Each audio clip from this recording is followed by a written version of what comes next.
حقیقی بحسب الاسم. تو اب یہ تقسیم شیلانہ صلہ غیر ہی ہے. جیسے کلمہ ایک لفظ ہے جو وضع کیا گیا معنی مفرد کے لیے. آگے عام ہے استقلال عدم اقتران زمانہ ہو اسم ہے، استقلال اقتران زمانہ فعل ہے، عدم استقلال ہو تو حرف ہے. تو یہاں پر بھی یہی ہے.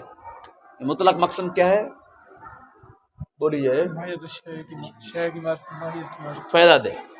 اگر موجودہ ہو حقیقی بن جائے گی، اگر غیر موجودہ ہو اس میں بن جائے گی. ٹھیک ہے. مصنف قدس سرہ نے مراد لیا حقیقی سے ما یفید جو فائدہ دے معرفت شے کی ماہیت کا. عام ہے یہ کہ وہ ماہیت موجودہ ہو او لا یہ موجودہ نہ ہو. اس اعتبار سے یعنی حقیقت کے اعتبار سے، یعنی جو تعریف حقیقی حقیقت کے اعتبار سے وہ فائدہ دے گی حقیقت موجودہ کی معرفت کا. ابھی ما ہوا بحسب الاسم، اسم بحسب الاسم کون سی بنے گی جو فائدہ دے گی حقیقت اعتباریہ یعنی غیر موجودہ اعتباریہ اصطلاحیہ کی معرفت کا فائدہ دے، جیسا کہ تیرے لیے وجہ ضبط سے ظاہر ہو چکا ہے. ہم یہ بار بار یہی کہتے رہے کہ تعریف حقیقی بحسب الحقیقت یعنی اس کا وجود خارج میں ہوگا اور تعریف معلوم میں ہوگا. ٹھیک ہے، معرف کو تعریف کرنے والے کو. اور تعریف حقیقی بحسب الاسم یعنی اس کا وجود خارج میں نہیں، مطلب کہ اس معلوم نہیں ہوگا. یہ ہم پہلے کہہ چکے ہیں. اگر تو نے غور نہیں کیا وہ تیری کم عقلی ہے، ورنہ ہم تو کہہ چکے ہیں. تو کہنے کے باوجود پھر اعتراض کرنا یہ لغویات میں تیرا اعتراض شمار ہوگا. جی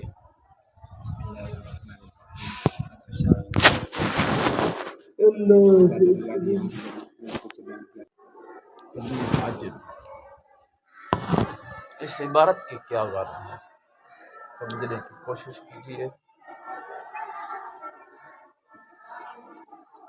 شیخ ابن حاجب جن کی کتاب کافیہ ہے، محققین کے امام شمار ہوتے ہیں. یہ شیخ شافی المسلک ہے، اصول کے اندر بھی ان کی کتاب ہے.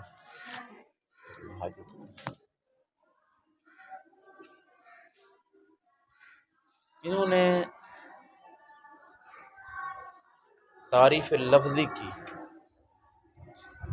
تعریف لفظی کی تعریف لفظی کی تعریف کی. پھر کیا ہو گیا کی پھر کیا ہو گیا؟ شارع کہتا ہے سر چونکہ محققین کے ہیں امام، جب امام ایک بات کر رہا ہے ہمارے مصنف کو چاہیے تھا اس امام کی اتباع کرتا. جو امام نے تعریف کی ہے تعریف لفظی کی، مصنف بھی تعریف لفظی کی وہی تعریف کرتا. اس سے عدول کیوں کیا؟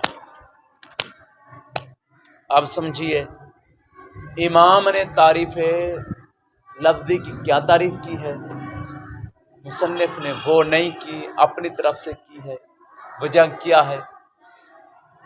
اس کا جواب یہ ہے کہ چونکہ جو شیخ ابن حاجب اگرچہ امام ہے اس کی تعریف لفظی کے اوپر تھا اعتراض، اگرچہ جواب ہے. مصنف نے وہ تعریف بھی ذکر نہیں کی تاکہ نہ اعتراض ہو نہ جواب دینے کی ضرورت پیش ہے. ٹھیک ہے. اب سمجھیے وہ تعریف کیا ہے، پھر سمجھنا اس کے اوپر اعتراض کیا ہے، پھر سمجھنا جواب کیا ہے، پھر سمجھنا اس جواب کے اندر تکلف کیا ہے، پھر سمجھنا واضح ہو جائے گا کہ مصنف نے اس وجہ سے عدول کیا ہے. جناب توجہ، اس نے تعریف لفظی یہ کی، تعریف لفظی کی تعریف بلفظ اظہر مرادف. تعریف لفظی کس کو کہتے ہیں؟ ایسے لفظ کے ذریعے تعریف کرنا جو لفظ کیا ہو زیادہ ظاہر ہو معرف سے اور کہ اس کے مرادف ہو. یہ تعریف یہ کیا ہے؟ اب اس کے اوپر اعتراض سمجھے. اعتراض کیا ہو گیا؟ وہ جو کال والے سبق میں نے بتایا تھا کہ وجود کی تعریف مرکبہ، کبھی تعریف لفظی مفرد ہوتی ہے کبھی کیا ہوتی ہے مرکب ہوتی ہے. اب اس کا فائدہ سمجھے. اچھا، اس کے اوپر اعتراض ہو گیا. بھئی لفظ بولا، بھئی کیا معرف کی تعریف ایسے لفظ کے ذریعے ہو، ایسے جو کیا ہو معرف سے زیادہ ظاہر ہو اور اس کے کیا ہے مرادف ہو۔ اب اس کی کل 3 صورتیں بنے گی۔ کتنی صورتیں؟ پہلی صورت یہ ہے معرب بھی مرکب، معرب بھی مرکب۔ دوسری صورت معرب بھی مفرد، معرب بھی، 2 صورتیں۔ تیسری صورت معرف مفرد ہو، معرف مرکب ہو۔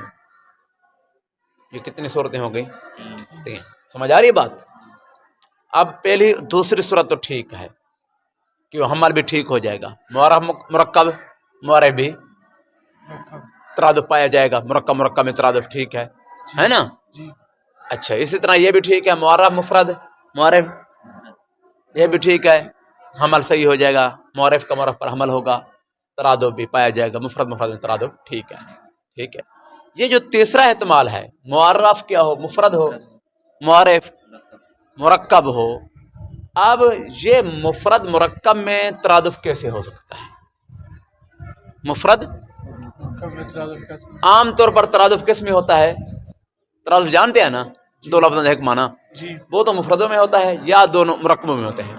یہ ہم نے نہیں سنا مرکب مفرد میں ترادف ہو، یہ مفرد مرکب میں یہ ہم نے نہیں سنا، یہ صورت نہیں ہو سکتی۔ جب نہیں ہو سکتی تو پھر وجود لفظ مفرد ہے، وجود یہ معرب بناؤ، اس کی جو تعریف ہے عین الثابت، عین الثابت کیا ہے؟ عین الثابت یہ مرکب ہے، یہ اب اگر تعریف کرو لفظ اظہر مرادف کیا ہے؟ مرادف مطلب کیا ہے؟ معرف معرف میں ترادف ہوگا، کیا ہوگا؟ اب یہاں پر ترادف ہو سکتا ہے، وجود عین ثابت میں ترادف ہو سکتا ہے، تعریف لفظی تو ہے ترادف نہیں، تو پھر تعریف لفظی تو ہے، تعریف سچی نہ آئی، تعریف لفظی تو ہے، تعریف سچی نہیں، تعریف اپنے افراد کو جامع نہ رکھے۔ یہ اعتراض تھا، یہ اس کا جواب ہے اس کا، لیکن جواب کے اندر بھی تکلف ہے۔ جواب کیسے ہے سمجھے؟ جواب یہ جس طرح بھائی معرف مفرد ہے نا، معرف بولیے بولو معرف، ایسے جو معرف ہے یہ بھی من حیث المجموعہ بمنزل مفرد کے ہے، من حیث عین الثابت، اکیلا لفظ نہیں، پورا عین الثابت مجموعہ بمنزل مفرد کے ہے، وحدت مجموعہ۔ جیسے آپ ساتھی تو کتنے بیٹھے ہیں؟ ٹھیک ہے، 6 7 8 بیٹھے ہیں، جتنے بیٹھے ہیں تو تعدد ہے، لیکن من حیث المجموعہ ایک جماعت، موقوف علی ایک جماعت۔ اب یہ جماعت کے لحاظ کیا ہے؟ تعدد، وحدت ہے، ایک کیا ہے؟ وحدت ہے۔ تو اس لحاظ سے تو مفرد ہی ہیں آپ، لیکن اگر علیحدہ علیحدہ اس کو انحلال کریں تو پھر تعدد پایا جائے گا۔ تو عین الثابت وحدت مجموع کے اعتبار سے یہ کیا ہے؟ مفرد ہی ہے۔ ٹھیک ہے، جواب تو آ گیا نا، لیکن تکلف ہے، تکلف جان گئے کہ جناب حقیقتاً مفرد ہے، تعدد ہے، آپ اس کو صورت کے اعتبار سے، مجموع کے اعتبار سے مفرد کہہ رہے ہیں، یہ جناب کی سینہ زوری ہے۔ کہہ سکتے ہیں ہم باب التاویل مفتوح کہہ سکتے ہیں، لیکن ہے سینہ زوری۔ خیر جواب ہے، تکلف ہے، تو مصنف نے لفظ مرادف والے تعریف ہی نہیں کی، نہ اعتراض ہو نہ جواب دینے کی ضرورت پیش آئے۔ مصنف نے تعریف لفظی کی کیا تعریف کی؟ تعریف لفظی کس کو کہتے ہیں بولیے؟ یقصد بھی تفسیر و مدلول لفظ، لفظ مدلول کی تفسیر کرنا، اس نے ترادف کی بات ہی نہیں کی ہے۔ سمجھ آئیے گال؟ دوبارہ بیان کریں۔ پھر شیخ ابن حاجب نے ذکر کیا کیا بھائی؟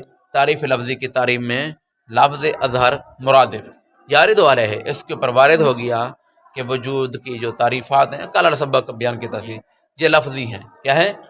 ہاں، باوجود اس کے یہ ترادف کے ساتھ متصف نہیں۔ کیوں؟ ترادف مفرد کے اوصاف میں سے ہے، مفرد مفرد میں پایا جا سکتا ہے، مرکب مرکب میں پائے جا سکتے ہیں، کوشش کریں ہو سکتا ہے، لیکن یہ تو ممکن ہی نہیں ہے مرکب مفرد، مرکب یہ نہیں ہو سکتا۔ جواب اس سے جب ارادہ کیا جائے تمییز کا جدائی کا لفظ مرکب کے ساتھ، نہ ارادہ اس کے ساتھ اس کی تفصیل کا، بلکہ ارادہ کیا اعتبار کیا جائے مجموع میں نحیث مجموعہ کا، تو اب ترادف ہو جائے گا، حکمن پایا جائے گا، حکمن مفرد بن جائے گا۔ نہیں ہے مخفی طالب علم، اس کے اندر تکلف ہے، تکلف ہے، سینہ زوری ہے، اب کیا کر سکتے ہیں؟ تو اس وجہ سے ظاہر ہو گیا ہمارے مصنف نے عدول کیا اس سے طرف، اس کے جو مصنف نے ذکر کیا کہ اس کی تعریف لفظی کی تعریف وہ اپنے انداز میں کی، امام والی تعریف نہیں کی، امام ہوگا اپنے گھر ہوگا، مصنف نے اپنی طرف سے تعریف لفظی کی تعریف کر ڈالی۔ جی